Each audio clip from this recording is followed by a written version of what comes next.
Speaker summit में मैं आप सभी का 140 करोड़ भारतवासियों की ओर से हार्दिक स्वागत करता हूं।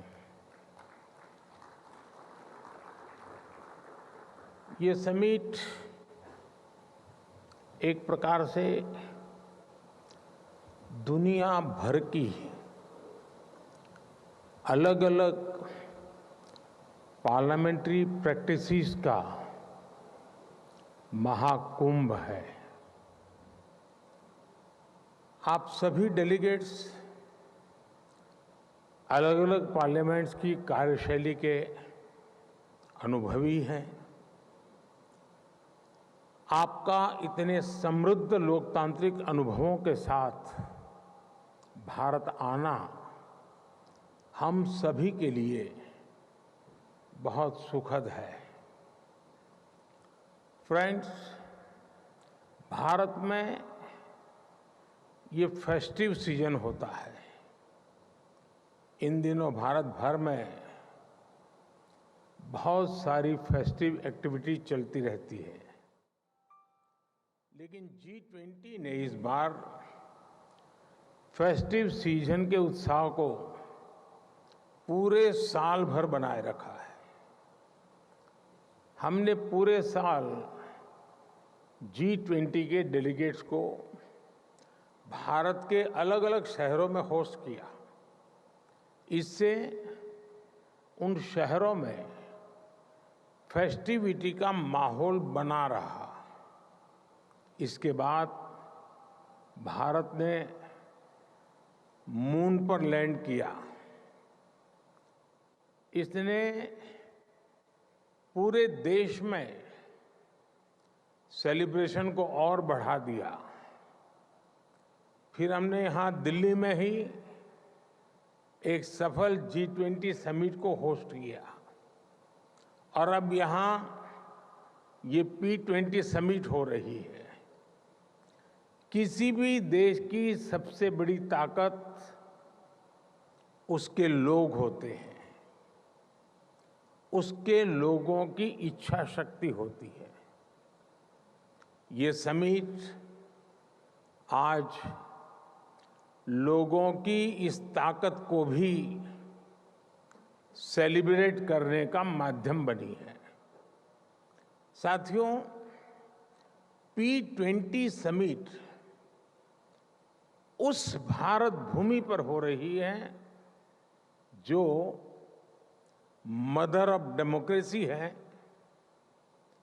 जो दुनिया की सबसे बड़ी डेमोक्रेसी है। दुनिया की विभिन्न पार्लियामेंट्स के प्रतिनिधि के तौर पर आप जानते हैं कि पार्लियामेंट्स डिबेट और डेलिब्रेशंस का महत्वपूर्ण स्थान होती है। हमारे यहाँ हजारों वर्ष पहले भी डिबेट्स और डेलिब्रेशंस के बहुत ही सटीक उदाहरण है।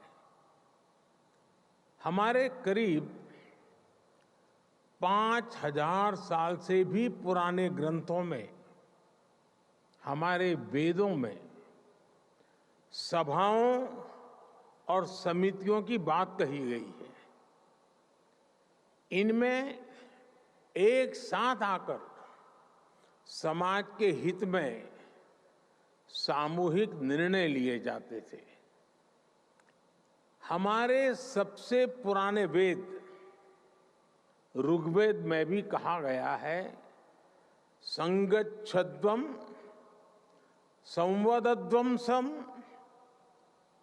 मनासी जानताम, यानी हम एक साथ चलें, हम एक साथ बोलें और हमारे मन एक हो। हमारे यहाँ तब भी ग्राम सभाओं में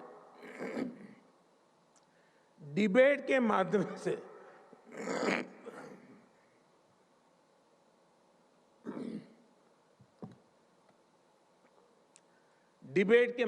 से गांवों से जुड़े फैसले होते थे।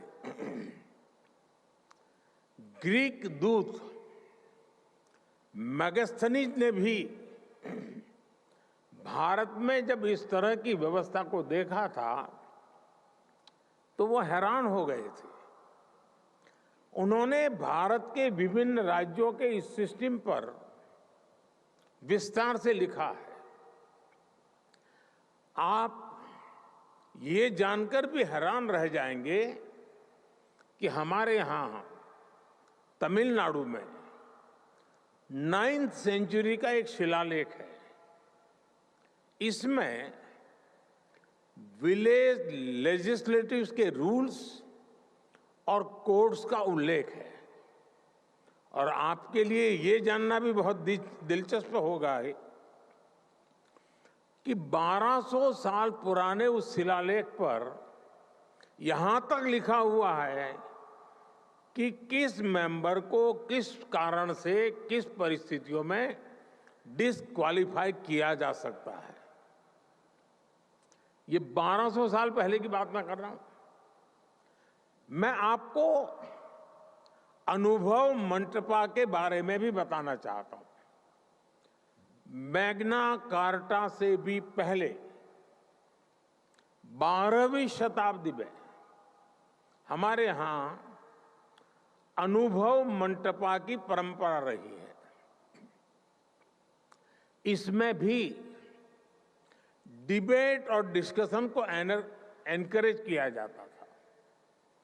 अनुभव मंटपा में हर वर्ग, हर जाति, हर समुदाय के लोग अपनी बात के लिए वहां आते थे।